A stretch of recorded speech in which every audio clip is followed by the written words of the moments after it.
So good afternoon, especially to those that have come in before the start of the hour. Makes it a lot easier. So actually, while we are waiting, letting some more people in the front door, there's the question here, a little bit of interaction, jumping into the chat. Where are you watching from? Well, I think half of us are down Mackay. And there is I won't call it a technical question, but a interesting question there. If what comes to mind, if we're able to distinguish the difference between psychosocial safety and psychological safety. So something to keep you occupied while we a few people joining in. So feel free to jump in the chat where you're dialing in from, and in your words, what will be how can we distinguish between those two aspects?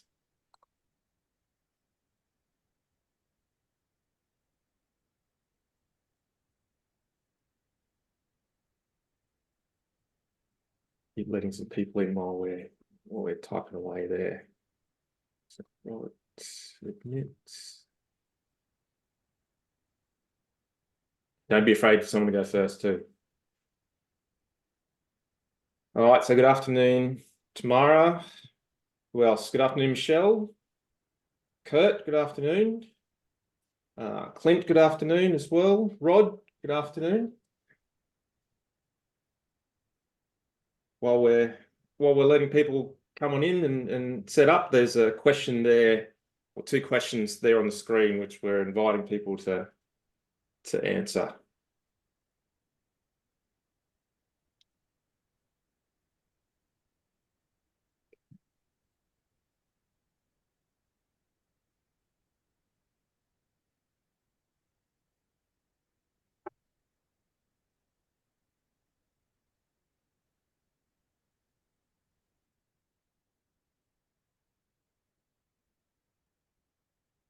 Good on you, Gabby. Thanks for going first. It may be complete waffle, but Waffle's fine. Thank you. It's good to get the juices flowing. I think I've said hello to everyone that's jumped on so far. Yeah, invite you even just where you're dialing in from. We'll wait probably another 2 minutes. Generally, there's a flurry of activity for people dialing in just after the hour. Clint from the Sunshine Coast. I think half the Bowen Basin lives there. Hopefully the weather's treating you well. Not even if it's raining, I don't feel sorry for you. Kurt, Newcastle. Thank you. Welcome. Canay, Brisbane. I'm sure it's nice and muggy down there as well. So look here. Ed and Gabby had a crack, as I said, it psychosocial safety incorporates the protective brace of factors associated with culture. I don't know, Naomi, if you wanted to riff off Gabby's first pass. Just trying to see the chat. Hang on. All good. Tamara from Capella. Yes, I was hearing, Tamara, that you grew up in Claremont and Naomi's mum used to teach you at school or something like that. Clint, can't articulate the difference on the top of your head. Well, that's all right, mate. I'm sure at the end of this we'll be close. Nadine, hi from Kai. Psychological is more of an individual's mental health, and psychosocial takes in additional social factors, their social environment. Yeah, not too bad. I'll let you, once you find the chat, names to have a crack at that. I'm on the chat now. Anyone else want to share where they're dialing in from, or how they distinguish the difference? We've got another 30 seconds, and then we'll get into it. Yeah, did you want me to respond, Christian? Yeah, mate. Why don't we, in the last 30 seconds here, if you've got any commentary or anything that pops out when you look at the chat, Nadine or Gabby's sharing? So they're tricky words. They look really similar, but they're actually quite different. So the psychosocial aspect are the aspects of work that actually, can create actually well-being or harm, elements of work that actually have an impact on us. not just work, but actually that's the context we're talking about today. Psychological safety is a totally separate construct, but related. And it's really around, do I feel safe to actually speak up and actually take what we call an interpersonal risk? So challenge an idea, ask for some help, report a problem. So psychological safety is sort of been made common or, known by Amy Edmondson's work. However, it's been around since the 80s with Bennett and Kahn. So there are very different concepts, and they are interrelated in this context, because at work, if we actually want to prevent people being exposed to bullying and harassment, we need to make sure they feel safe to report those issues and concerns, which is the psychological safety aspect. Yes. So related, but very different. Nice. Thank you. May you and I can work better on creating a psychologically safe space to encourage more responses at the start here. So we'll get into it. Thanks for all those that jumped in on time. I'll let in a few other people as we go through. So appreciate everyone's time. We're going to start on time. We'll definitely finish on time, and it's not going to be a waste of time today. So I'll frame a bit about the webinar before we jump into the content. So like any webinar, I'm sure you've joined a few now. If you can, turn off any distractions, turn your phone over, turn off your Teams or whatever to give yourself the best chance of really doubling down and soaking in what we're going to go through. It's going to go really quick because we want to get through as much as we can in the time that we've got and allow time for plenty of questions. Okay, so a little bit of an anecdote. So think about Joe, who's a health and safety manager at a coal mine. He's heard of this thing called psychosocial risk management, but he hasn't concerned himself too much about it because he can barely keep up with all his current workload with incident investigations, risk assessments, document reviews, managing contractors, critical control verifications, etc. And I wonder if there's any Joes on the line, or you know of any Joes. And in April last year, the SSC called Joe into her office and said, Joe, there's this code of practice for psychosocial risk management. It's just been released. I don't know too much about it, but we need to comply with this ASAP. Can you just go out, make us compliant, and just go and sort it out? And if you're in Joe's shoes, what would you have been thinking at that point in time? Where would you start? And what Joe was thinking is, I've got no idea about this code of practice. I've got a million things on my plate. How am I going to make us compliant? This is ridiculous. How am I going to get this done? And the problem, as we see it, is there's many Joes, either in mining or outside of mining, who are overwhelmed and confused about where to start.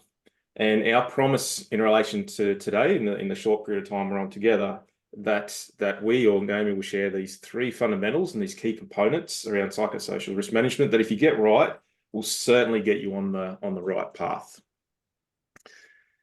So about us, I think we've both been around about the same time. 20 plus years now in mining. So myself, I'm in the critical risk space, and a few of you know Naomi, but I guess organizational psychology is probably how we could bundle it up. And what we've seen is there's an opportunity to bring those two worlds together and say, well, hang on, can we manage psychosocial risks? Obviously understand them, but can we manage them through the same way as we manage physical risks? And that's the framework that we've developed and we're applying for a number of clients. And that's some of the foundation that sits behind what we'll go through today.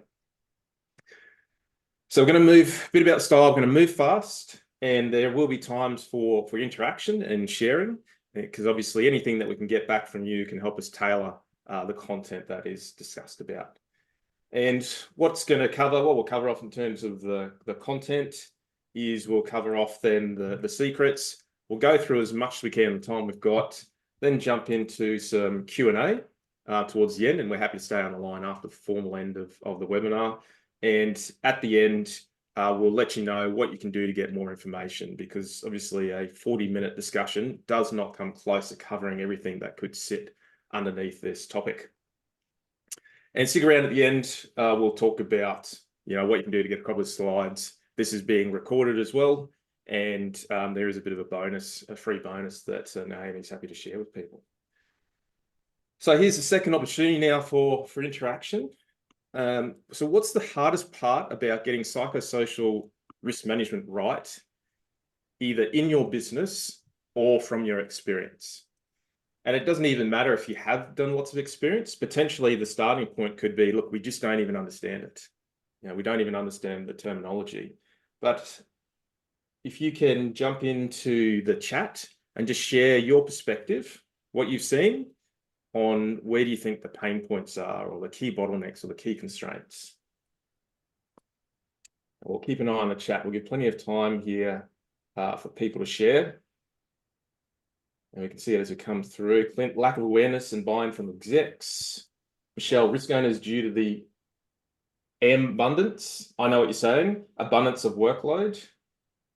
Tamara said, hard to measure. Industry traditionally don't like to share feelings. That's an interesting one, certainly in terms of I guess potentially in a historically male-dominated industry.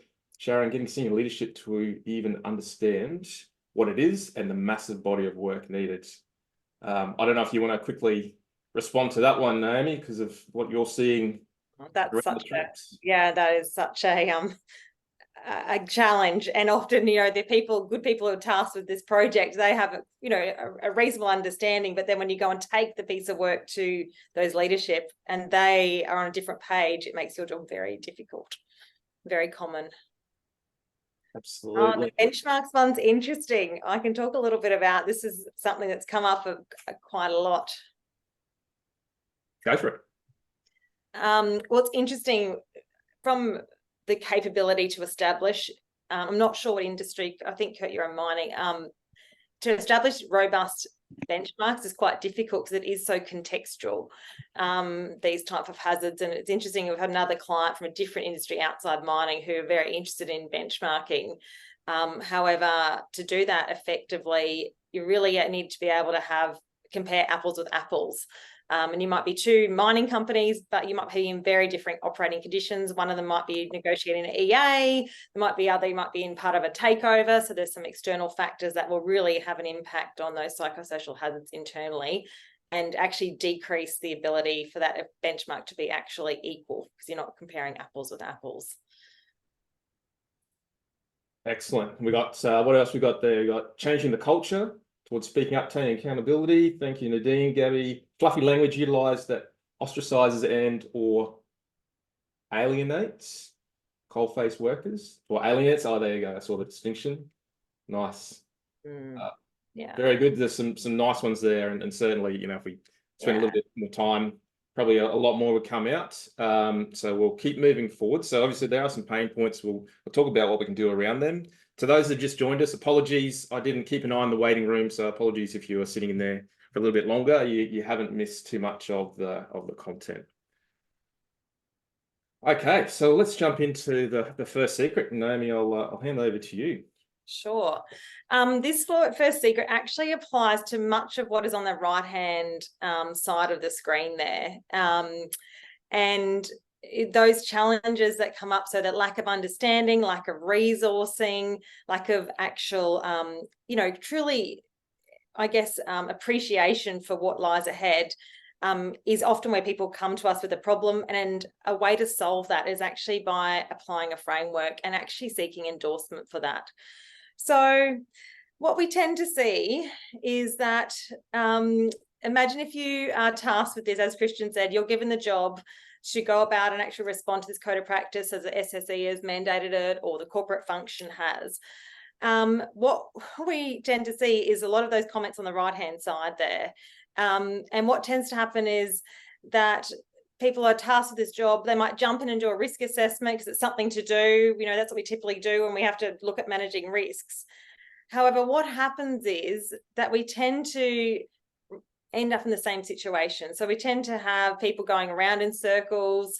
They might jump in and do a risk assessment and actually then not be able to distinguish what's important, what's not important. We have a wonderful client that we've been working with the last 12 months. They'd actually done this, jumped to it, did a desktop risk assessment with the various departments and engaged them, which is great. but they were left this information that was sort of meaningless. They weren't sure of where to go. They didn't have the resources, which really led them to them stalling, because they actually started this in February before the Code of Practice was released. And by the time we kind of became involved with them, it was June, and they'd actually done nothing because they got stuck. Other people tend to, without a framework, jump into this sporadic approach. So they will actually go about and do psychosocial education for the workforce, which actually is not necessarily helpful when you truly don't understand what the risks are, or have processes and systems and the people above those on the ground floor actually understanding what the concept is, and actually how do you then capture it if we're starting to notice it and get our workforce to notice it without actually having that systems and processes in place. We're really setting them up for failure. We also see that when we don't have a framework and you jump straight into actually just trying to respond, there's this real lack of alignment with any strategic process, and it becomes very much a tick and flick. It's in isolation. It's not part of the broader safety health management system or your safety strategy, or even your health and wellbeing strategy. It just sits as this little side item that has to be ticked off. And really that just results in no one really knowing where we're going. The people above you, who, if you're tasked with the role, there's no real plan as to where are we going to end? What are we aspiring to? What do we hope to achieve in the future?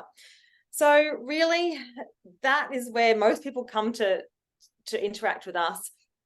And I know that all of you would love to be able to have real clarity about what would be the psychosocial critical risk for your business. So if you knew that, and were sure of that, that would help you prioritize and have some sort of, clarity moving forward.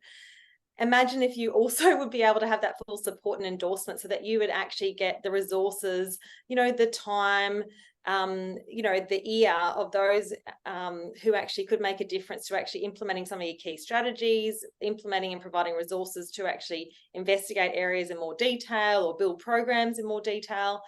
And that you actually then had some really great controls, because you actually had that support from above that you could actually start to implement to address those key risks. And that's really what our tip of actually putting in place a framework can really help you achieve. So Christian and I, because the scenario that I just talked through, whereby people become stalled, they don't have that support, you're overwhelmed, that everyone's doing all these risk assessments without any real clear plan. Christian and I sort of spent the time looking at that risk world, and then looking at the psychological health and safety at work world, which is my world, and looking at how can we actually effectively manage this. Because if I talk in the mining industry, mining is very good at managing risk. You understand risk, it's a common language, you have a lot of good strategies and tools and a lot of systems and frameworks. So Christian and I have sort of spent a lot of time going back and forth. It's very much understanding each other's world as well, which has been fantastic, because what we've been able to do is tweak a little bit of a framework to help clients in this particular area actually tackle this problem using their current sort of language and knowledge. So really, before we would do any further, if someone came to us and said, look, we don't know what to do, we've done these risk assessments, we'd actually get them to pause and set aside time to actually seek endorsement and agree on a framework that you're going to move forward with to tackle this issue.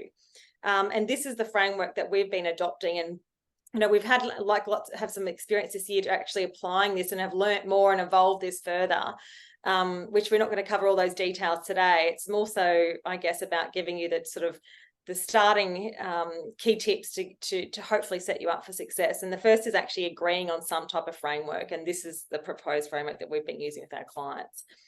So one of our clients, to give you an example, who actually was down this road, and it's the one I talked to a little bit earlier on, where they had actually been tasked the job in February, they'd done the desktop, they actually stopped. And what they did is they went back to their executive and said, okay, we're stopping because we actually don't have a path forward.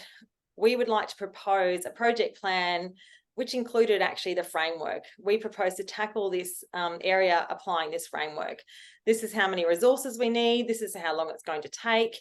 To put it in context, this is a 3-year proposal they put in place. And that's the other thing to be mindful of, is that this is not a quick tick and flick exercise. This is a 3-year journey. If you truly want to get this right and actually be able to implement controls that are effective and meaningful and understand your business, you need to be looking at the long term. So that allowed them, by doing that, that actually then allowed them to actually get the resourcing, because I know a lot of you on the line, I know many of you are at site, and as Christian said, you're doing your day jobs plus this, and this is a huge piece of work. And it's actually an unrealistic expectation that you'll be able to do this on top of everything else. So by actually proposing the framework you're going to use, it helps you then justify the resources that you need to actually be able to execute that well. The other key thing this does, though, as well, is actually get you an opportunity to educate those above. So someone said there's a lack of understanding and literacy at that sort of more senior level. And that's totally our experience. We might be working with the project team and they come in, and when you go and present the initial round of the risk assessments and focus groups and some of the data points to the executive, they're on different pages. You know, we talked about that concept of psychological safety versus psychosocial safety. They have that all mixed up. You know, they don't understand what even this concept is of psychological health and safety at work, and the code of practice. They don't understand what the requirements are. And so you're at square one again. But by doing this, it also ensures that you've got their, it gives you a chance to build their literacy and understanding, so that when you start to propose some of the controls, you'll actually start to be more likely to have those endorsed and supported. So really what we've talked about, oh, sorry, Christian. You're right, mate. I'll jump in there. Yeah, so we've pretty much Naomi's articulated. So the impacts of not applying a framework, covered off a conceptual model for a particular, an example of a framework that could be applied, and a client who recently went through that process to really help them apply the framework, understand where they were, to develop a clear plan for embarking and moving forwards. And so one of the questions is around, well, what type of impact would it make to your process at the moment, be it conceptual or established, if you had an end-to-end framework in place and was endorsed by the executive and a clear plan moving forwards? So now you know that a framework exists and is available, then you've got a decision to make. You can keep doing it the current way, maybe try some things, learn some things, just weave your way through. Or you can take the time to step back, look at the framework, apply it, and get that endorsement, so you can get absolute clarity on what are the psychosocial risks and the key controls. So rounding out this part, seeking endorsement for a framework to manage the psychosocial risks is one of the key foundations of a successful program. Number 2. Yeah, your data. So if I walk through a client journey, so typically the client will have a lot of data. And I know all of you in mining or any industry, you have a lot of data on your people. And what tends to happen though is that you might go and start by gathering more data. When you embark on this process, you've got existing data like absenteeism records, etc. And what we typically see is the most common thing that people do when they're responding to the code of practice is go about and do a free survey like the People at Work survey or some other sort of psychosocial risk management survey. To put this in context, so if anyone's used the People at Work survey, and it's a great survey and it's a great tool to use, I'm not saying it's not, but a lot of clients are using it in isolation and actually forgetting the data that they've got. So one of our recent clients that we had, that actually came to us with the People at Work survey completed. It lists 14 hazards, and then you can actually put up to 14 different groups that you'd like to, dissect that data into. So you might put, the production as one group, maintenance as another group, pre-strip, etc. This particular client had actually done sort of 8 sections. So they'd actually looked at 8 parts of their business and actually assessed them against the 14 hazards. That actually equals 112 hazards when you look at that. So they now had 112 hazards in this spreadsheet, and most of them were rated moderate to high, and they actually just didn't know where to look. And they were just drowning, and you can understand why. So, and they just became stuck and paralyzed by data. They had so much data because they hadn't even actually looked at their existing data. So they hadn't looked at their workers' comp data, their absenteeism data, their turnover data, their exit interviews. They hadn't looked at any of that. And yet now they had this other 112 hazards to look at. The other problem they had, they didn't actually know if this was actually valid data either. Some of their sample sizes were quite small because the people at work survey is quite extensive and lengthy. Some groups, responded, sort of more extensively than others.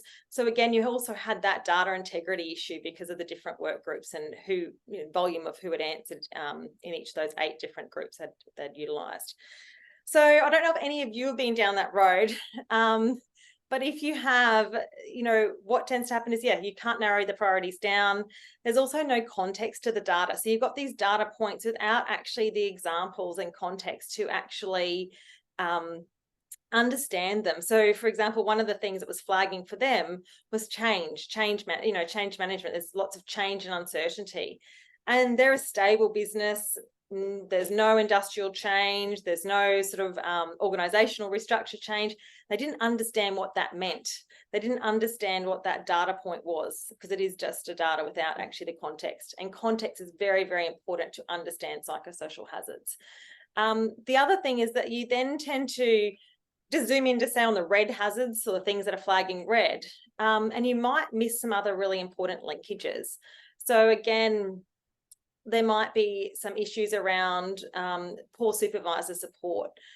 But when you look at that in context of the other data, that flagging of poor supervisor support in the shutdown area is actually because we've got a key shortage in personnel. We've got a lot of people in step-up supervisory roles. They don't have the skills to actually manage people. They don't typically do that. So it is creating some problems around the ability for them to support their workforce, which is potentially why it's flagging.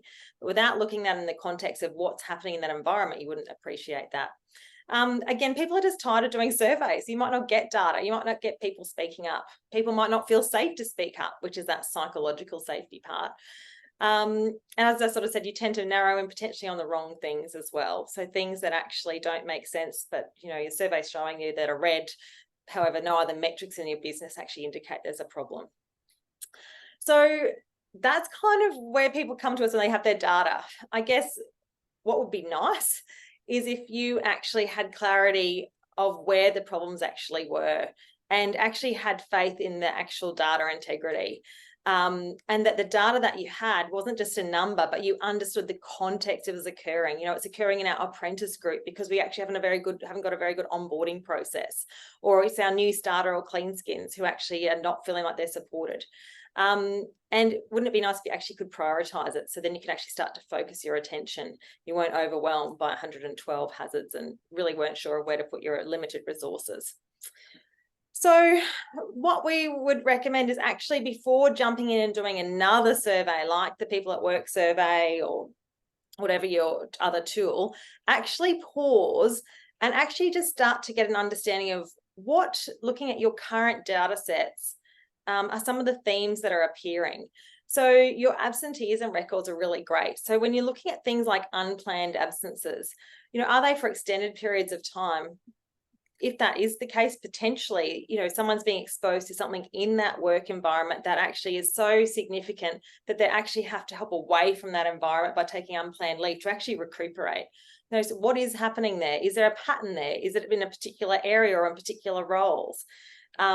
Engagement surveys. So most clients have engagement surveys, and you can talk about the integrity of those surveys, but looking at some of those themes and actually starting to understand them. If you've got an EAP, your EAP data should be mapping to these psychosocial hazards. So most EAP companies have sort of evolved their reporting. So when you're looking at what's the work-related referral reason that someone's going to an EAP, they should be listing out those 14 common psychosocial hazards, which are listed in the Code of Practice and People at Work survey. Because if they can give you that level of granularity, so someone's accessing the EAP because of poor procedural justice, so they don't feel like there's equality in the workplace, they feel like there's people are playing favourites. That helps you understand what's happening in that work environment versus just saying, 20% of people came to the EAP for a work-related issue, without giving you that next level of context. Where the grumbles are. So often I say to my clients, where are the grumbles? So not the things that are necessarily formal complaints, because when someone puts a formal complaint in, they are beyond exhaustion. They think the only way someone's going to listen to me is if I put in a formal complaint. But where are the areas where there's interpersonal, inter-team conflict? You know, like the nanas, there's this sort of disaffection, dissatisfaction. That's potentially early signs that there's something not right in the context of the work environment. Your turnover stats, looking at what roles they are in exit interviews. So exit interviews, people usually tell you the truth when they're leaving and not coming back. Are those done in person? What type of questions are being asked in those? Are you actually asking about the psychosocial hazards in your exit interviews? Because if you're not, that's a great thing to start to include. So you will have lots of data already in place. And if you actually spent some time and just simply, I just say to clients, just simply put down your data sets on the left-hand side of a column. On the top of the column, just list your different departments, production, maintenance, just to start with.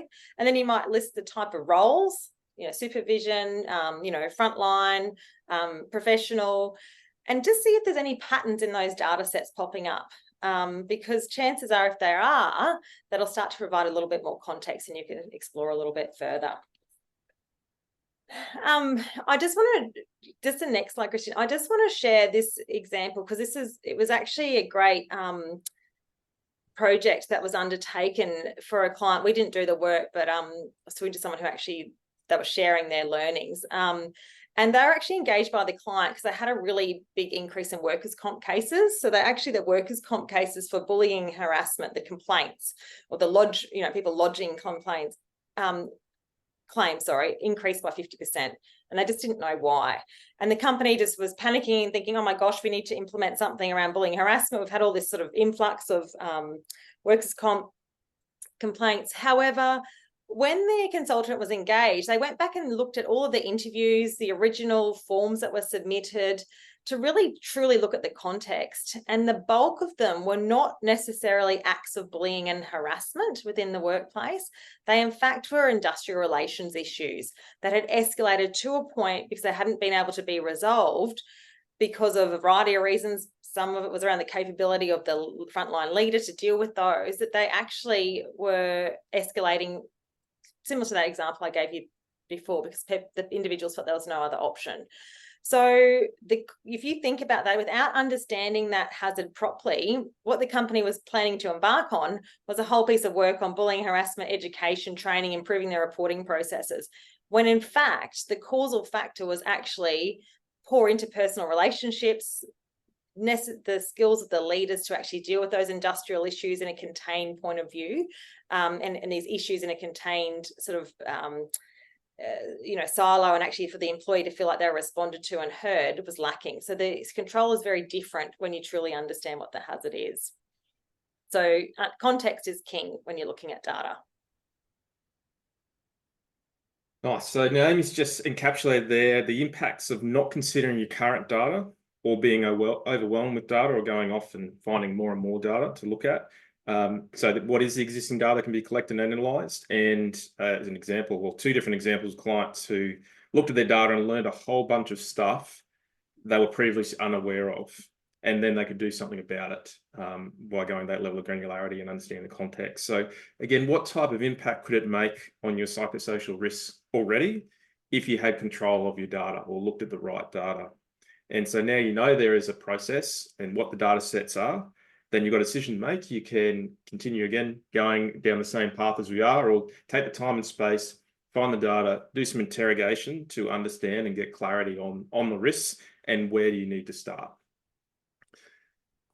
So rounding that out, so understanding and exploring your existing data is one of the key foundations here to getting the psychosocial risk management right, or a starting point. And then the third one, Naomi. Yeah, sort of building on that concept I just talked around understanding the context of your hazard. So I know many of you, and this is kind of why we've ended up in this place, many organisations have invested heavily in workplace wellbeing, but we've done that without actually truly understanding what is the hazard that is in place that we're actually trying to mitigate or control against. It's like people are being exposed to noise, and we're giving them hearing protection without actually truly understanding where's that noise coming from, what's causing it. We're actually just treating the symptoms. So what we are finding is that some organisations have invested heavily in programs of work in health and wellbeing, particularly psychological health and being, like things like psychological first aid. And then their exec is saying, well, you've invested in this, so why isn't this working? And why is this not reducing our hazards? Aren't we doing something actively here?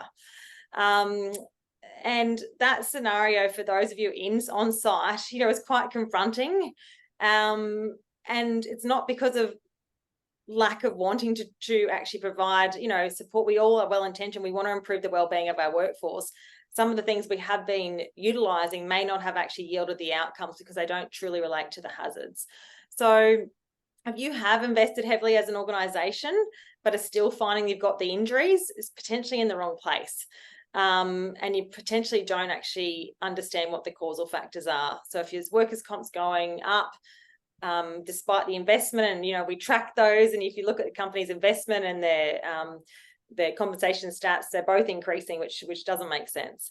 If you feel like you're just not getting that impact and having a reduction, you're trying, but your incidents are growing and growing and growing, it really tells you need to stop and just pause and start to really understand what's happening in your business.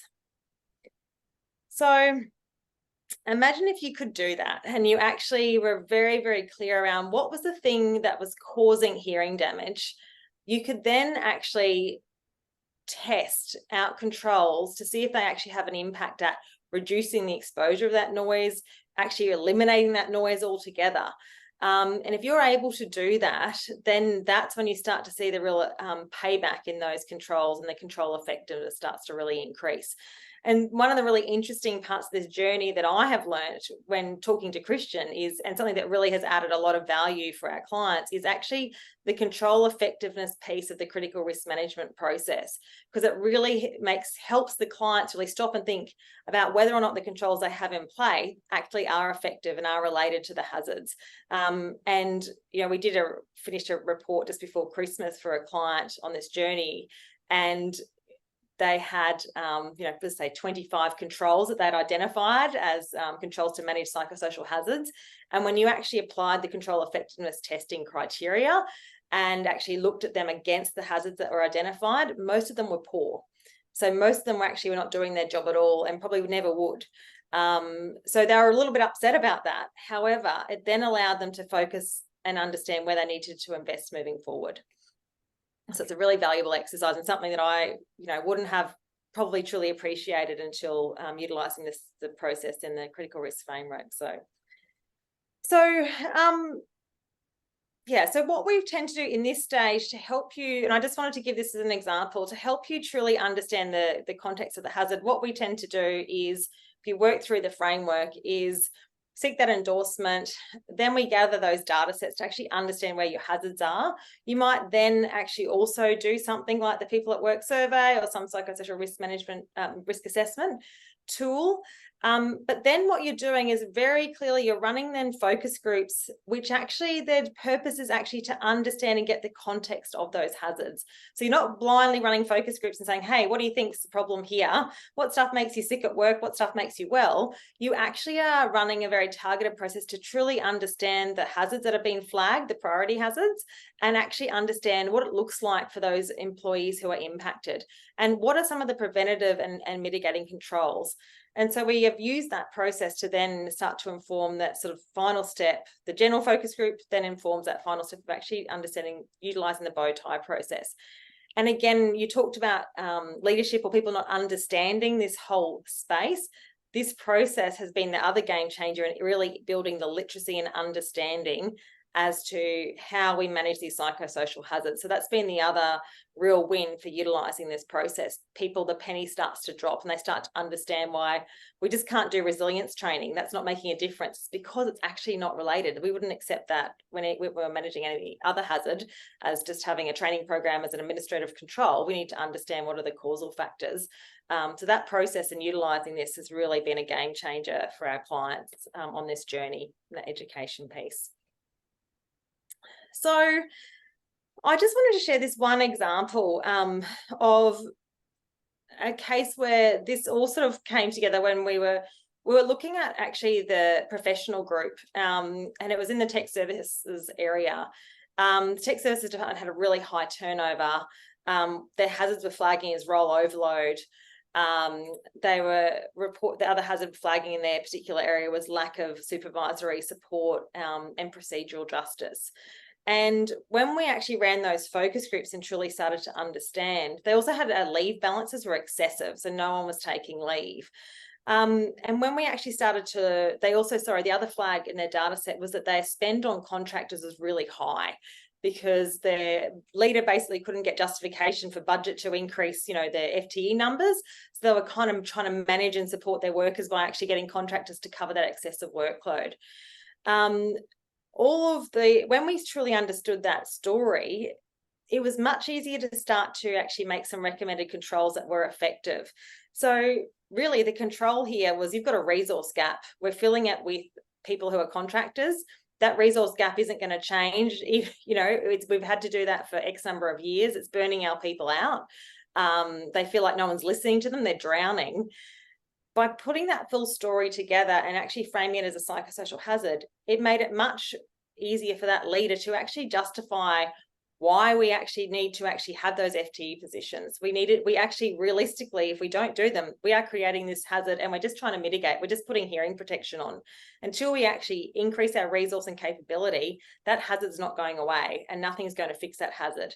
And are we as a business, SSE, are we going to actually accept that we're going to expose our people to that excessive workload, or are we actually going to mitigate against that?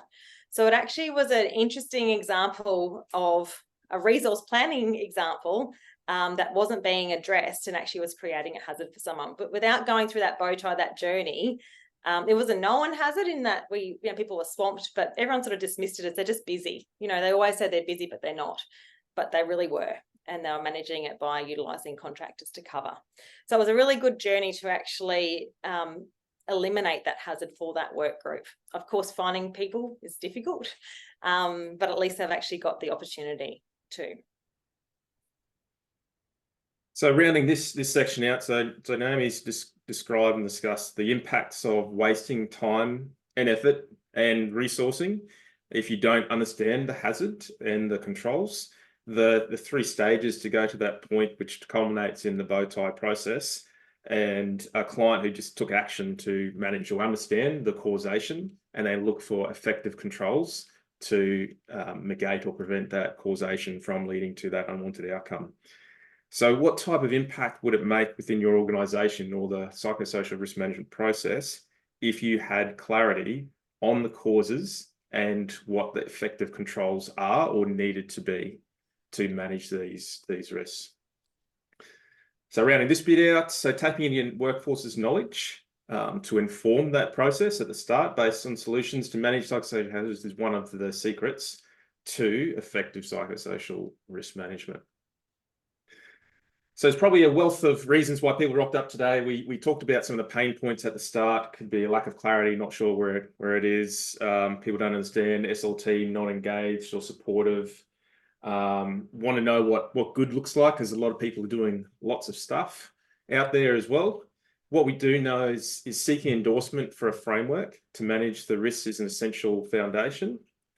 We know that understanding and exploring your existing data set saves time and is a treasure trove of information to inform what the current risks and controls are that you've got within the business, and tapping into the workforce's knowledge base on solutions to managing the psychosocial hazards is a key to the long-term success. So how do I do it? Natural selection question that always pops up. Look, you can do it the slow or fast way. It's the slow way is you learn some stuff, try some stuff, tweak it, and then you keep going on that continuous improvement journey. Take the slides from today and some of the help guides that are provided at the end. We know that's a slow way, or a faster way is actually learn from some people who've done it a bunch of times to really shortcut that learning journey and that implementation journey. So there's at least two options we'll talk about today that, at the start I mentioned what you can do to get more help or get more information.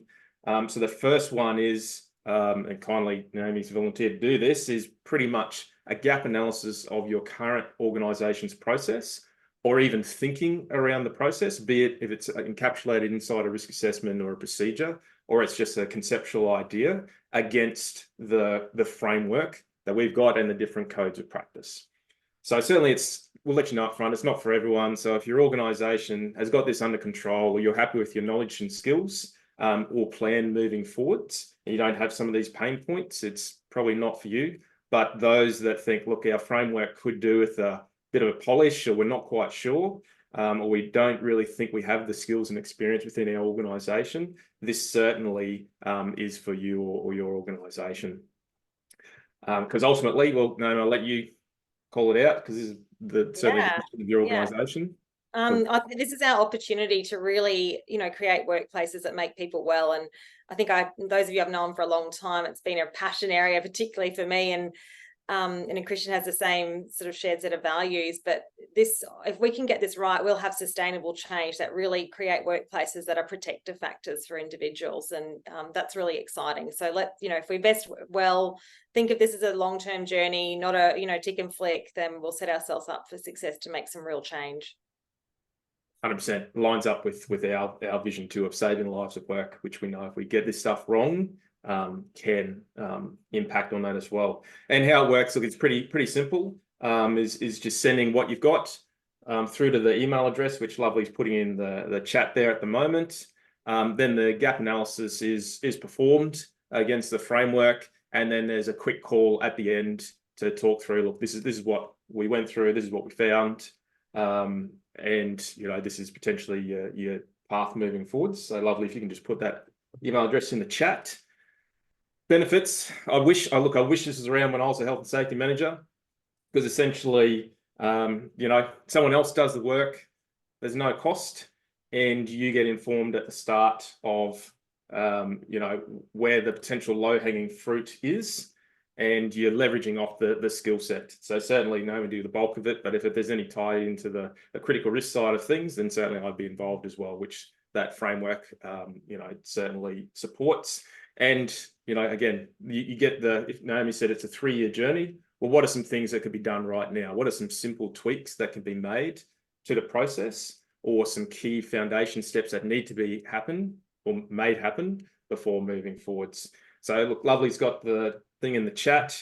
We're all pretty busy, so it's not around forever. I think it's just 2 weeks is when this is available for, and then we've got to move on, because we've got a few clients that we're supporting in this space.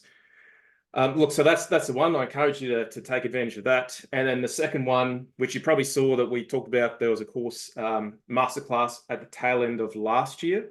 So as Naomi said, that framework that we went through, some of you know I do a critical risk management masterclass, which is the physical one, which is a 2-day, a 2-day block. This essentially is a 2-day block where we take the psychosocial risk management framework and we go through this end to end. Stop at each step, cover off the different aspects. I think I've got a slide here where you can see here on the right-hand side, but essentially all of those foundation elements, we go deep on those with case studies. There's a workbook that goes with it. There's the, all of the templates and forms. That's another one certainly that we found is, okay, I want to do a focus group. Well, what's a template I can use for that as an example? So pretty much as a result of going through that 2 days, you walk away armed with the tools and education and skills to be able to move forwards and have a crack at that. So Lovely, it's going to put a link to that one as well in the chat there. So there's 2 links. While I'm at it, I'll talk about the physical side of things. So bow ties, we do a lot, and obviously bow tie covers off some of this framework. We have a virtual masterclass coming up, which is an online one actually, which is a little bit different to what we normally do. So this gives that foundation skills on how do you construct a bow tie, how do you facilitate a session, how do you front end load it, and again the template. So which would be needed if someone in your organization was going to run bow ties to support psychosocial risks as well. So there's a bit coming up. You'll see this in the slides, but essentially we back ourselves in the process. There's a money back guarantee. You can come through the whole thing, and if you think, look, it wasn't value, you can still walk away with all the tools, the learning materials anyway, because we back ourselves up. We've done the work, it's applying, we know it works. So that was a bit there. Now we've got plenty of time for questions. Where are we? Yep, plenty of time for questions. Also, if people want to check out any of those links, you can do so, or flick some information off to that admin email address. throw in the chat if you've got a question or an observation, or anything else, either underneath this broad category, and we can answer it now on the line. So feel free if someone wants to jump in there. We'll keep an eye on the chat. While we're waiting for someone to jump something in, I'm going to scroll back up to the start where people talked about some of those pain points, and there might be some here, Naomi, that I might ask you about to share. Okay, so this is the one here. There was an interesting observation about, people struggling to share feelings, or maybe there's a stigma here in and around this. So when we start talking about this space for an organization like that, do you have any advice or observations there in what can be done to mitigate that? Yeah, so this was something that was actually asked at a conference presentation around particularly running focus groups. Are they just silent? People don't want to speak up. And I can just honestly say it's the opposite. And, we were running a heap of these before the end of the year. And, we had people at the end saying, I'm so grateful. Thank you for actually giving us a chance to talk about this. And thank you for asking. Like, it's great the organisation is asking about this. So we've actually found the opposite. The mining industry is particularly mature compared to other industries we've found in this space. There's been a lot of good work done and investment, I think, in the mining industry on the mental health area, which is fantastic. So that hasn't been an issue. Obviously, creating that psychologically safe place is really important in those environments. So actually, the way, and when we talk about that in the masterclass, we talk about what are the factors you can do to set yourself up for success. They're more likely to actually talk about it. And when they start to understand the concept and it's not fluffy, it's talking about, think about the things that keep you up at night, that stop you sleeping at night. They're the things that really are having an impact on you. It makes them less fluffy, I guess, and makes them more real. So. Yeah, nice. I'll ask another one in the absence of a question in the chat. A few people saying that there's nothing I want to ask about. So I guess one of the challenges would be similar to safety in terms of measuring safety in relation to injuries, which we know is old school. What might be some ideas of measures that you can measure to demonstrate an improvement or a progress, which is not based on an outcome type thing? Anything come to mind there? In relation to psychosocial risks and managing them. Yeah. I think when people actually are starting to, when you notice them when you're doing a risk assessment, so for example, someone was actually moving their camp, and when they were actually doing that risk assessment process, they asked about, are there any psychosocial hazards we need to consider in this change management piece of work, which was awesome. Actually even having it on people's radar and asking the question, is there an impact here when we're making this change or this decision or this dealing with this issue, is there an impact on a psychosocial hazard? When you're asking those kind of questions, it tells us that you really are starting to think about it in an integrated fashion. Yep. So a question here from Clint. I might go after you because I've got some ideas as well. So any low-hanging fruit or any stories, examples of hazards that could be controlled with low-cost, low-effort solutions? Pretty much the magic panacea. The magic. Yeah, that's a good one. The most likely that we're finding is the most common one people are doing is jumping into actually your bullying and harassment, policies, procedures, sexual harassment, looking at that. But I'd say that's a very defined pathway. So not necessarily low-hanging fruit, but it actually does a lot of signaling, and it also is one of the greatest risk area for our industry. So if you can actually probably invest in that really well, I don't know if it's low effort, but it's definitely high value. A lot of the low cost, low effort solutions, I think we've done a lot of that for a long time, which is why we're where we are. So sorry, Clint. And potentially a low effectiveness solution as well. So I guess one thing that comes to my mind is which we touched on, Clint, is if we already have a risk management framework, a relatively low cost, low effort is bringing in psychosocial risks through that same framework. So we don't need to create new tools or anything like that. So for example, one of the things we do is at the broad brush level is we actually granulate and call them out. So if we do that at the broad brush level, then that lets us see across the organization, okay, well, if this is if out of these 14 things, the top one is, as you said, Naomi, bullying and harassment, okay, we need to focus on that if out of all of the other 14. And what might that look like? Well, a dedicated risk assessment for that with a dedicated management plan, which might call out some controls. And those controls could integrate or be a part of already the existing framework. So, for example, one thing that comes to mind is change management. Yep. So it's not that hard to add in some checks in your change management process to say, well, could this create a psychosocial hazard for our organization, or could this increase a psychosocial hazard for our workplace? So integrating it there, considering in our risk assessment process as well, potentially when we start to do our work planning process.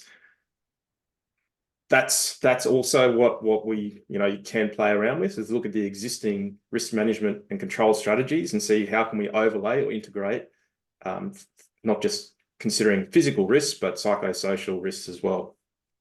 Yeah. Gabby, is there a rough percentage or level of employee turnover that would flag as an area of interest in your mind? Yeah, good question, Gabby. So we didn't talk about this today in this, but this is why this multidisciplinary team approach of actually having your HR stakeholders and safety engaged, because they will actually understand that for your business. So, and I know there's a few people on the line, Clint, I know a few of you will be very on top of this for the different industries and different roles. I wouldn't like to comment that, but I think it's asking your HR stakeholders, what does that look like in your business? And in those, considering those different roles as well. So your operators might have a low turnover rate. However, your professionals might have more of a high turnover rate, particularly if they're in a FIFO role, for example. Sorry, Gabby, but there's probably Tamara, there's probably other people on the line who would give you a better answer than me there. So pretty much you're saying understand your data set and look for significant variance, historically or something like that, Yeah. I think Tamara, just your second, sorry, Christian, that question Tamara has asked there actually is a good one to segue to. One of the cross-referencing opportunities is looking at things like your turnover and then looking at those exit interviews associated with that turnover, because exit interviews will provide some of that context, particularly depending on the questions that are being asked. That would be a sort of a data set that would cross-reference. In terms of the unplanned leave one, one of our other clients, something that they've set up to capture this data is, and again, it's a resourcing issue, but their internal HR team, they have a process whereby when they just monitor leave with their the supervisors, so the supervisors and superintendents, when the leave, unplanned leave and absenteeism goes over a certain rate, they have a meeting with them on a monthly basis. And that's what they use to actually understand if there's any contextual, and supervisor might say, oh, look, their partner's got, cancer, or, they're really unhappy in the crew that they're assigned to at the moment. But they've been using that process to try and understand, what is the context around that unplanned leave or absenteeism. And understand if that someone is really unwell.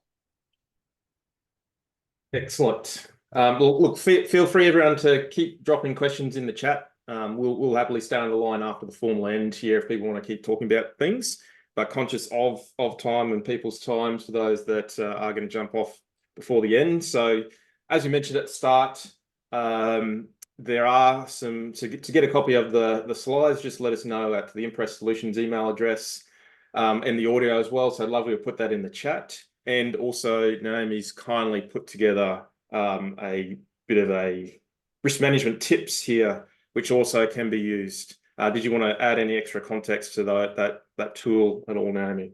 No, it's just trying to be a little bit of a one-page, two-pager actually, and really a resource for you to share with those who may not understand as much as you do.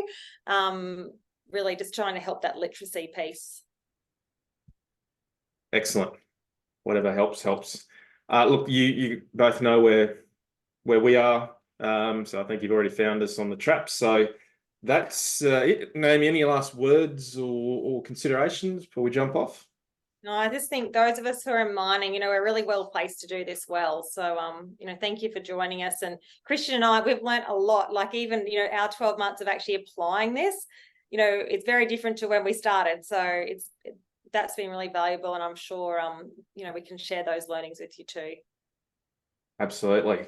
Thank you, everyone. So for those that need to go, have a great rest of your day and rest of your week. And for anyone who might have a question, we'll happily stay on the line, and we can you know, turn on video and audio and all that sort of stuff and have a chat. So for those leaving, you know, have a good afternoon.